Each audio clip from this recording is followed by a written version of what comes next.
Hello, everyone. So, we're finally getting into chapter 1 of The Tactical Guide to Women. I'm excited about this. I've wanted to do this for a long time. We had Easter, then we had a birthday party, then everybody in the house caught the stomach flu. And I was thinking for a while, oh, some of us managed not to catch the stomach flu, and then the baby got a fever, and then my husband got sick, and then this morning my son puked all over the couch, so I cleaned that up. None of us escaped this thing unscathed. So, finally, I get to do this chapter review, but I haven't actually accomplished much else. If a man isn't careful, he can wake up one day and realize the woman next to him was chosen by a stranger. A younger version of himself who didn't know what the hell he was getting into. That's a beautiful warning. I like that warning. He goes into greater detail in this chapter, but I think that happens sometimes when you're young and you're in love and you've got the hormones going.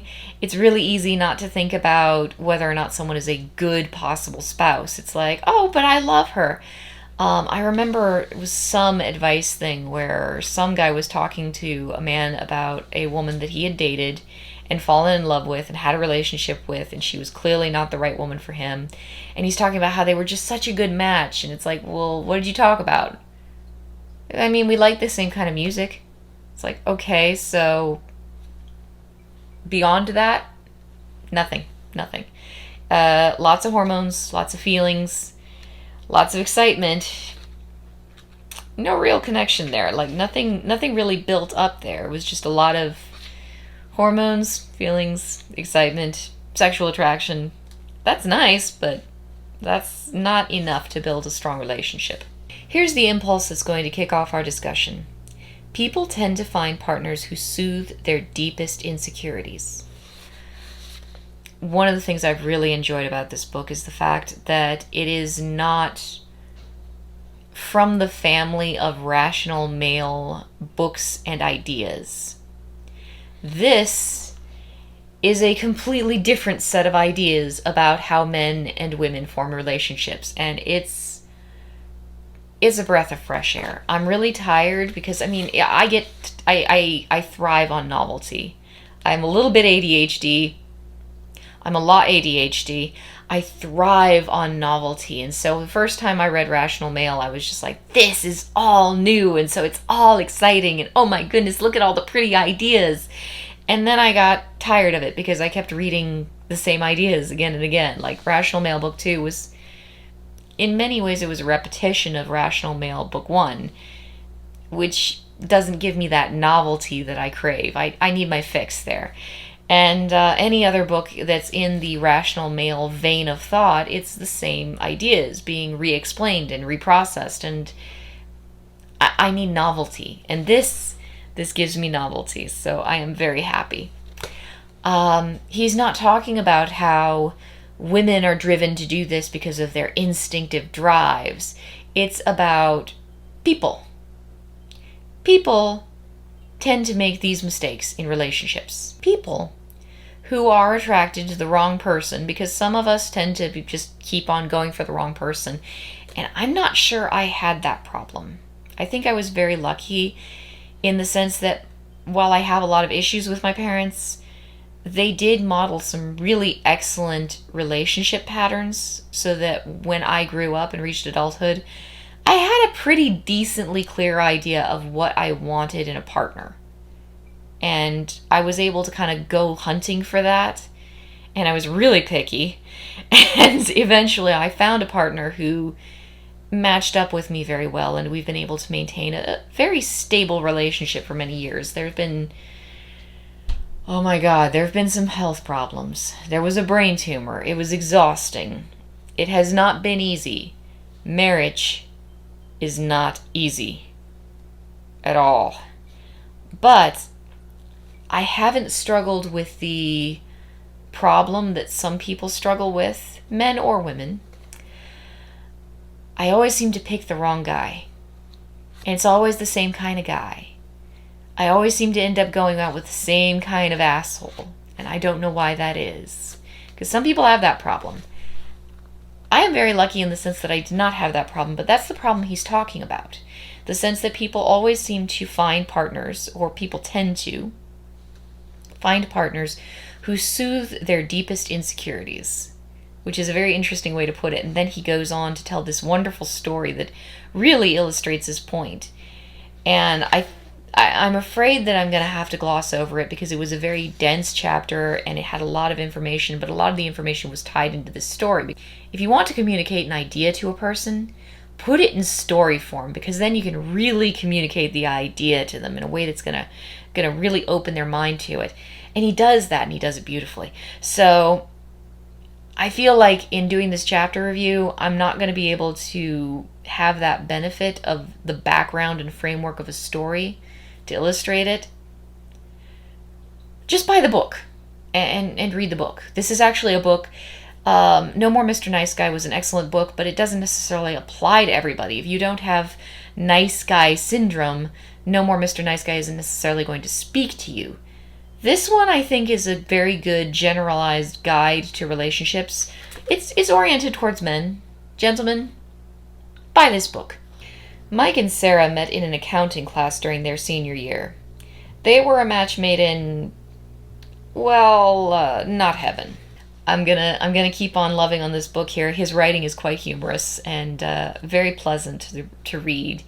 He tells it, and there's a narrative element to it, so he tells a good story. But he's talking about this couple and how they got together, and it was one of those situations where they were just bad for each other. And they had this relationship. There was definitely some sexual attraction. They built it up. And at first everything was fine, but they were not good for each other. And as time passed, it just began to fall apart. It isn't your fault if you're attracted to the wrong people, but it is your responsibility to alter your sensibilities or endure the consequences, like Mike did. I think it should go without saying, this relationship did not end well. Psychologists have a term for our most basic thoughts about ourselves and others: core beliefs. Some are useful, some aren't. Either way, they're usually invisible until we drag them into the light of day. Until we do that, we tend to find people and create situations that reinforce our core beliefs, just like Mike and Sarah did. Here's what you need to know about your own core beliefs. Number 1, even though they might sabotage you, they probably evolved to help you. Number 2, you don't have to listen to them. Alright, so he actually goes on later on in the chapter to say something that I think beautifully illustrates what core beliefs are. And so I'm just going to skip ahead several pages and see if I can't find that quote for you guys. So what are your core beliefs concerning women? That their attention is conditional? That they always leave? Or that their emotions are unpredictable? Do you believe you're a nice guy and women always go for the jerk? Or maybe you've found women to be reliable and trustworthy, or you feel they've always seemed to like you. Core beliefs can lean in a positive direction too. And that really helps to give you examples of core beliefs, because I do know people who have a lot of these ideas about the way the world works and the way they interact with the world that aren't true, but they just stick to them and they just can't seem to shake them. And you can tell them that's not actually the way the world works, but it's like, no, I'm very, very certain. And the nice guy versus jerk mentality is a perfect example. And it's also an example that I've talked about a lot. And if they can't shake those ideas, they're going to go out and they're going to interact with the world as though that is 100% the truth, with no exceptions. And so, oh, she's an attractive woman. She probably has a jerk for a boyfriend. She's not going to want a nice guy like me. If you have that mentality, you're going to drive that woman away. Because you're going to be sitting there, and I've met guys who have done this. I've met guys in the strip club who have done this. You probably have a jerk boyfriend, don't you? It's like, well, you seem pretty negative, and I don't really know you, but I don't really want to get to know you now, do I? That's what happens. Men do this. People do this. Women do this too. People do this. So it's kind of helpful to be aware of the things that you believe going into interactions with, the world around you, but also members of the opposite sex. This is why I don't like to label core beliefs maladaptive. They are simply conclusions born of a certain survival logic. The only time they can hurt us is when they're operating without our knowledge or consent, as they did with Mike. I'm not going to go too much into the story he tells, even though the story makes up the bulk of the chapter, and honestly, it's quite a good story. It's very illustrative. But the idea is, if you have beliefs about the world, and I like that other quote that I just finished reading about how some of these core beliefs can be positive and some of them can be negative, but if you have beliefs about the world that you haven't actually taken the time to think about or explore, they can make you make decisions that are not necessarily logical or smart because you're not thinking about the decisions you're making. You're just reacting. And that's when it becomes, as people like to say, maladaptive. And he doesn't like that term, maladaptive, and I can kind of agree with him because you might have some core beliefs that are really good. People are generally, fundamentally pretty okay. You know, if that's your core belief and you're just going with it, that can actually serve you pretty well because you are going to be nice to people because you think, hey, you're probably an okay person when you meet someone new. It becomes a problem if you meet somebody who's clearly probably not a good person or maybe even a very dangerous person and you've still got that naive rose-colored glasses, oh, people are generally pretty okay. So it's good to examine that core belief and say, well, are people generally pretty okay? Yeah, generally. Obviously, there are exceptions to that rule, so you can't treat the world with this 100% subconscious, oh, everybody's going to be nice to me. You will get yourself in trouble. Our beliefs will often show up in our behaviors before they appear in our conscious thoughts. Our own actions can be like dummy lights on a car dashboard.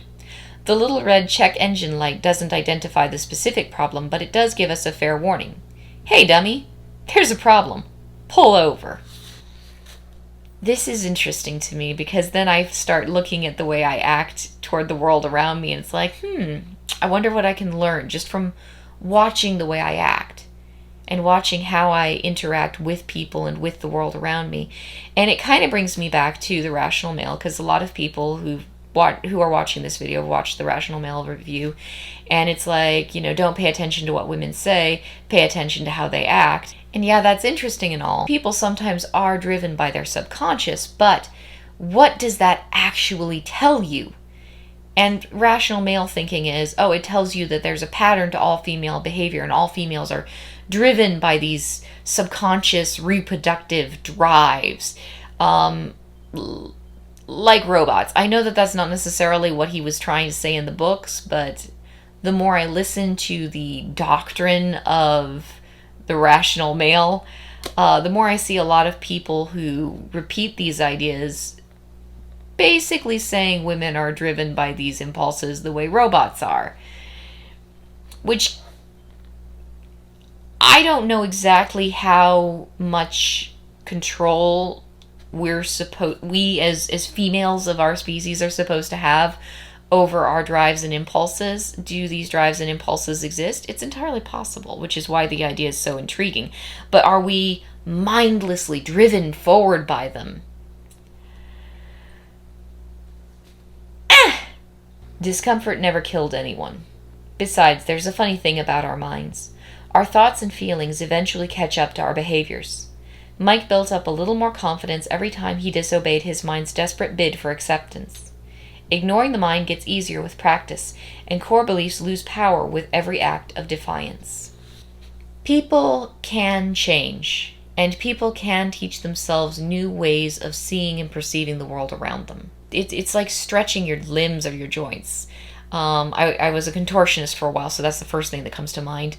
Probably not the best example for most of us, but you know how you're really, really stiff? Maybe you're young still and you aren't really stiff, but it's like for some of us in this world, it's a challenge to bend over and get your sock on. You're starting out your day and you're groaning and you're straining, and it's like, what are you trying to do? Oh, tie your shoe. And it's very easy. I see a lot of people who are like, well, I guess I'm just not as flexible as I used to be, and that's life. And the truth is, you can train your body to be much more flexible than you ever imagined possible. And virtually anybody can do this. You just have to start stretching a little bit more. Every time you stretch, your brain's reprogramming, because your brain and your joints interact, weirdly enough. Your brain is reprogramming a little bit and realizing that no, you're not hurting yourself by stretching, and your muscles and your ligaments, your body is building up a certain degree of muscle memory. You can retrain your body to become flexible. It can be done. And you can retrain your mind to become flexible, to learn something new. It can be done. But you have to actually make yourself uncomfortable, which is why he's saying discomfort never killed anybody. You can make yourself learn new things by going outside of your comfort zone and not necessarily reacting to those core beliefs that you usually operate on, and breaking your own patterns. And every time you break those patterns just a little bit, you establish new patterns. It's the same as giving up an addiction. That's how the mind changes. Here's another common example of the mind conjuring its worst fear. A person who is insecure about being abandoned can drive their partner crazy, seeking reassurance. Eventually, the other person will need a break from the intensity, which fulfills the abandonment requirement the insecure partner's mind expects. So, somebody gets into a relationship. I see women doing this. And it's like they constantly need this reassurance. You're not going to leave me, right? You're not going to leave me, right? You're going to stay with me. You love me. You're never going to abandon me, right? And eventually it's like, look, you got to back off. You're in my space constantly. And you're always asking me, are you going to stay? Are you going to stay? Are you going to stay? No, I'm done. I'm tired. You've worn me out. I'm leaving. And what that does is it reaffirms the core belief for the person who's like, are you going to stay? Are you going to leave? You're going to leave, aren't you? It reaffirms for them, yep, you're going to leave. And so then they believe it. And so they're in this relationship with you. They drive you away. Now they're certain of it. Now they're convinced this is the way that it works. And so they keep this pattern, and every time they drive a partner away, it reaffirms the pattern for them. And so I've met people who get into these really unhealthy relationship patterns. And that's why I talk about relationship patterns. You get into a relationship and you have unhealthy behaviors, and eventually it drives your partner away, and it's like, well, my partners always leave me. And I've seen people who are like, well, women always leave me. They pretend to love me. They pretend to care about me, but then they leave. It's like, no, we meet you. We like you. We're getting to know you. It's like, hey, you're a pretty cool person. And then you hit us with this wave of toxic behavior, and immediately we're like, yeah, I'm done. I'm leaving. I don't want to be around you anymore. Oh, you were only pretending to care. No, I thought you were pretty cool, and I was getting to know you, and I was warming up to you, and then I saw all this shit that you're throwing at me, and now I'm done. I shouldn't have to deal with all these piles of shit you've got behind you. And so it's not that people are pretending to care, it's that you're hitting them with really toxic behaviors and they're getting the hell away, because humans should preserve themselves and their own safety and security. We shouldn't be expected to be self-sacrificing for total strangers just to break your own sense of insecurity about relationships. And I have seen this, so at least as far as I am aware, this is real. The task is not to suppress core beliefs, because that approach can backfire, but simply to identify them and create choices and freedom. Sometimes our beliefs are useful, so why throw them out? If we understand when and why our minds step in and protect us, then we can choose our own path rather than allowing our minds to take control. That is a beautiful and fascinating idea, and I want to explore it in my own life, like in my own personal meditations. The problem that I'm struggling with right now is I've got a horrible and it's seemingly never-ending case of postpartum depression, and it's like I can't get rid of it. I was doing pretty okay when I had the antidepressants, but they caused a lot of side effects. I'm not going to get into that right now, but I just couldn't keep those up. It wasn't working for me. So now I'm going to therapy, which I was doing while I was on the antidepressants as well, and I'm a hot mess. I'm exhausted. I can't seem to get anything done. I work my ass off and I just don't accomplish anything. And at the end of the day, I'm exhausted and I haven't done nearly what I hoped to do. And it seems like I used to be more organized, but I'm not now. So when it comes to my core beliefs about the world, everything upstairs is kind of messy right now, and I don't know what I'm thinking half the time. I'm just trying to get through the day as best I can. But later I really want to start thinking about this. Like, what things do I believe? Because I have issues. I have little things where it's like, I know I'm not. Everybody's got flaws. I want to go poke at those and explore them and do it in the context of this book because that could be really interesting. The ability to feel relaxed and secure in a relationship is one of the most efficiently transmitted experiences from one generation to the next. It's true for men, too. If the old man was unhappy or unsatisfied, then were inclined to end up in a similar predicament thanks to subtle means of passing on misery. My parents and I don't always get along. In fact, we fight frequently. When I talk to my dad, I fight with him quite a lot.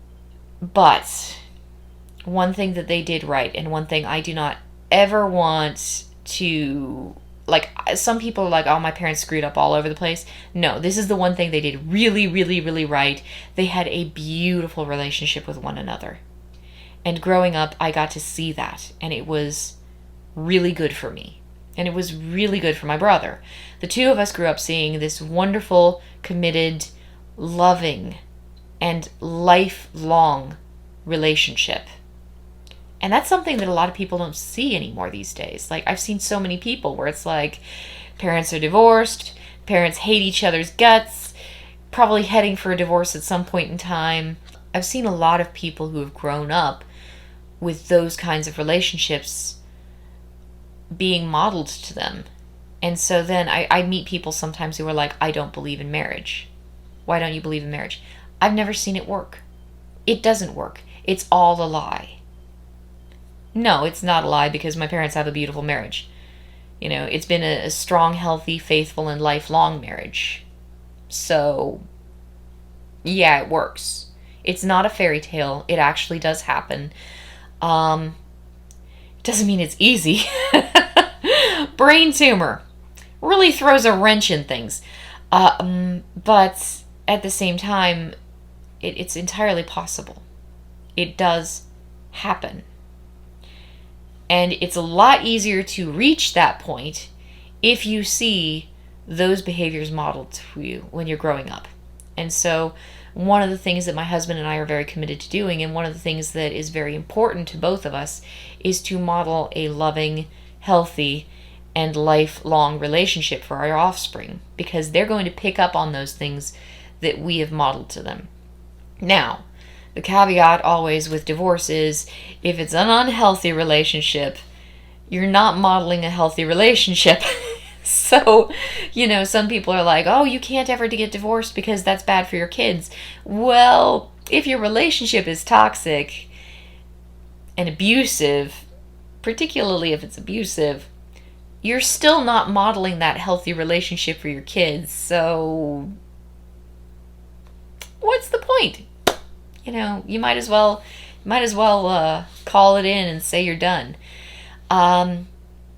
A healthy relationship, though, if you can find anybody to model that for your kids, as much as possible. Say one of your spouses dies. That's where grandparents come in. It's like, look at grandma and grandpa. Don't they have a beautiful marriage? It's so important to see this behavior when you're growing up because it teaches you. And so one of the most beautiful things that my parents gave me, one of the most beautiful gifts they ever gave me, and I really do need to call them up. I talk about it when I'm making these videos, and one of these days I really do need to call them up and just thank them both for this. They modeled this behavior for me, and now I've been able to form a healthy relationship. Complicated by things like brain tumors, but, you know, still a healthy relationship, still beautiful. For example, successful fathers teach plain old self-maintenance, especially about being proactive with problems like depression. One study of 345 fathers and sons living together found that the fathers with moderate to severe depression had less contact with their sons, were more distant, offered less supervision, and had more frequent conflict with their sons. Fathers are important. I've said this a million times. I hate YouTube channels that get repetitive, where like the people are saying the same things again and again and again, because I crave novelty. I need that novelty. I gotta get my fix. But I will say this again and again and again. Fathers are important. Mike eventually realized he was the common denominator in his painful relationships. He was choosing the same kind of woman repeatedly. They were the only women he was willing to pursue because he assumed healthy, stable women were out of his league. When he abandoned that mindset, as uncomfortable as it was to do so, a whole new world of possibilities was revealed. There were green pastures and high-functioning women as far as the eye could see. Again, I love his narrative with his writing. Like, his writing is pleasant to read. Like, his words are pleasant to read. So that's wonderful. He did a good job writing this book.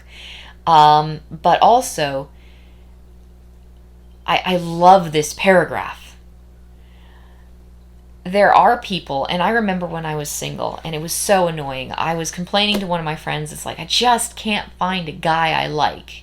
And that was my problem when I was young and single. I couldn't seem to get attached to anybody. And I would go to the strip club night after night after night, and every single night at the strip club while I was working, there was an entire crowd of men, and it was always new faces, and so I was always talking to new people, and I was always trying to find that sense of connection, that sense of, I actually like this person, and I just couldn't. And it drove me up a wall. It was like, what is wrong with me, and why can't I actually like anybody? I didn't know what was wrong with me. You know, I'd go out on dates with guys, we'd have dinner, we'd talk, and I know a lot of people who are like, oh, you were just using men for the free food. It's like, well, free food is always nice. I mean, God knows I was a hungry person. Pole dancing burns up a lot of calories, so if you gave me food back in those days, it was like, oh my God, food. I love food. But at the same time, I was really, really going out on these dates with these people because I was really hoping that at some point I'd feel a sense of connection to somebody. And it wasn't happening. And I was kind of looking at it like, what's wrong with me? And I went to one of my friends and I complained about it. It's like, why can't I find anybody that I can really, really genuinely open up to and fall in love with? Why can't I do that? Why is it everyone around me can do that and I can't? And he gives me this spiel that just pissed me off that day. He's like, well, you know, the only common denominator in all of your failed relationships is you. And I'm like, that doesn't help me because I didn't like any of those people either. So how does that help? But it does actually help if you're the kind of person who keeps picking the same kind of, I'm assuming you're a man because this is a channel that's primarily watched by men, but it works for women too. But if you're the kind of dude who keeps picking the same kind of girl, and it's like, you know, enter the hot but crazy matrix. Well, she's really attractive and she's a redhead and she's crazy and I really get turned on by that. But then she's crazy and our relationship falls apart because she's a nutcase. It's not necessarily the women that are the problem then, is it? Because you keep picking crazy women. Stop picking crazy women. See how that helps. Because there's a world of healthy, stable women out there. There's just, we live in a dating market of virtually infinite possibilities. They might not necessarily be good possibilities, but they're virtually infinite. So, you know, kind of look around and see what else you can find. Maybe the hot but crazy matrix isn't for you. Maybe you need someone who's stable and down to earth. And he goes further at this, which he does a really good job of going further with this. The mind wants to play a certain kind of numbers game. Happiness be damned, how much discomfort can I avoid? Success involves a different numbers game. Discomfort be damned, how many healthy, inspiring people can I surround myself with? That involves doing things a bit differently than nature intended. And he's talking again about making yourself uncomfortable. If you have unhealthy relationship patterns and you keep falling into the same bad relationships, maybe you need to break up your patterns a little bit. And that's uncomfortable. And your mind is geared toward, I don't want to do the thing that makes me uncomfortable. I want to do comfortable, I want to do familiar. I want that hot, crazy redhead because I know that she attracts me and that's easy and I don't have to break myself out of my comfort zone.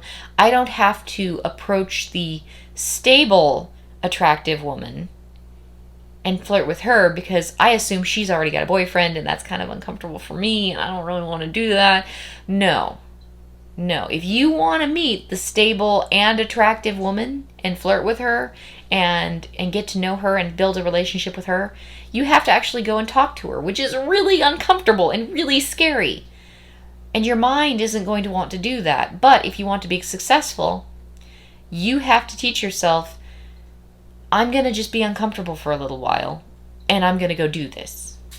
You can count on this. The unsupervised mind pushes us toward good short-term mates. It's not thinking, what will it be like to live with her in 20 years? It's thinking, nice body, pretty words.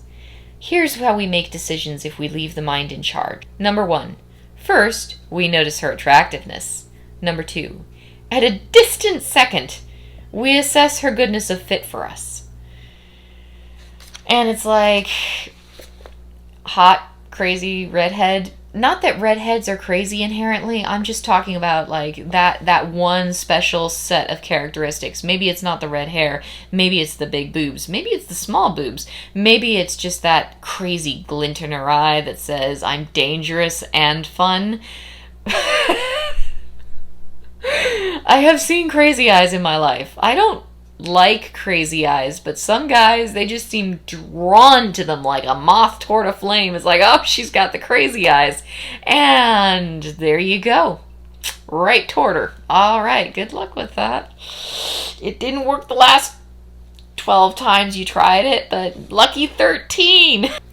You can avoid a world of hurt by following a simple strategy that flips the mind's natural inclination on its head. Instead of prioritizing fine form over goodness of fit, do the opposite. Number 1, check her goodness of fit first. Number 2, find an attractive woman among the field of great candidates. I read this and right away I was thinking, okay, maybe that's the reason, partially, only partially, that I kept going to the strip club every night and meeting tons and tons and tons of new guys and thinking, why can't I like anybody? Because I wasn't just going, ooh, hot body. I really hate the term sapiosexual because it's basically saying, at least as far as I'm concerned, a person who's attracted to attractive people. Like, what does sapiosexual actually mean? Okay, that's like saying, okay, yes, I'm attracted to attractive people. That doesn't mean anything. But at the same time, it kind of is relevant here. I'm a little bit, read that as a lot sapiosexual. I need to have that intellectual connection, and that's when the sparks start flying. I have that going on a lot, and so I was always looking for somebody who I could talk to. And once I'm talking to them and it's interesting and I'm getting that novelty, because ADHD, I crave a novelty 24/7. I've got to have novelty all the time. It's like candy for my mind. And apparently I'm addicted to mind junk food. So I've got to have that constant supply of novelty, and I've got to have interesting things to talk about, and I've got to have that going, or I'm just not interested. And then, and only then, do I notice the body, and then it's like, oh, well, that's pretty too. This might explain why I had such a hard time finding a partner, because I was going to strip clubs where really all you get is a beautiful, beautiful and very extensive salad bar of attractive male bodies. But you don't actually get to see what their minds are like. The music is cranked up really loud. You can't hear what the other person is saying unless you scream at them. It's a horrible environment for picking out a partner in some ways. That might explain why it took me so long to find somebody I liked, and when I did find somebody I liked, it wasn't actually at a strip club. The goal is to invest time at the beginning that will pay untold dividends, and I use the word untold advisedly. Nobody notices when a building doesn't fall down thanks to proper foundation, and nobody notices when a relationship doesn't end up in a hideous, flaming wreck. You may never know just how much trouble you will have saved yourself by doing the hard work of scrutinizing your history and your motivations. Don't just pick a partner on the subconscious, feels good in the moment kind of drive. I know this is old-fashioned thinking and old-fashioned wisdom, and it just doesn't work in the current dating market very well. We live in the age of Tinder, so it's really, really, really hard to exist within a hookup culture and not just hook up with people. And I remember being so goddamn frustrated because I'd meet somebody and things would be going well. And we'd be talking and they were interesting. And I kind of wanted to see where things went, and I was kind of excited about it. And it's like, we'd spend an evening together just talking, and things would be really, really good. And it'd be like, I hope I see that guy again. No. Never see that guy again. Because I never slept with him. And they were just looking to hook up. And I was looking for something. Never see him again. I really do believe that if you hold off on the sex part for just a little while and you put on the brakes just a little bit and take the time to actually evaluate the other person as a person, you have so much stronger of a foundation for your relationship. And it's virtually impossible in the current dating market because everybody's just hooking up. And it's like, take the time to get to know the other person. Get to know whether or not you two are compatible as people, whether you're compatible as friends, whether you like each other and share each other's beliefs about the world and about how things work and have similar life goals and all this wonderful stuff that you really, really need to do to lay the foundation for a healthy relationship. And then you can get with the horny stuff. Nobody does that. Nobody does that. And it is so good for you if you can make it work. It's so good for you. Anyway, that was my last note on this chapter because I took a lot of notes. I took them in pink this time, so... Is that pink? Yeah, I guess that's pink.